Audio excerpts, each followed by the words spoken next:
Be blessed. Ni mtumishi wa Mungu, mtu wa Mungu, Prophet Gwemba. Nataka nikupe code. Naita Esther code.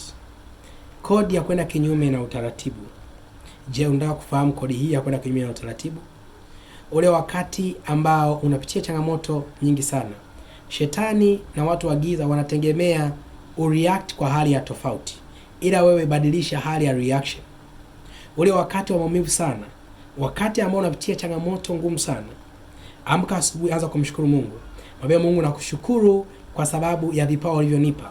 Nakushukuru kwa mimi mtumishi wa Mungu, umenipa kipawa, mimi ni muonaji, natabiria watu, nabariki watu. Mungu nitumie zaidi.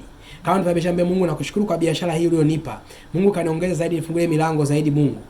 Ongea kana kwamba huoni tatizo lililoko, ila unaona uzuri wa Mungu na upendo wa Mungu kwenye lile jambo na ukuu wa Mungu kwenye maisha yako. Mimi Mungu nakushukuru kwa ajili ya kazi hii Bwana.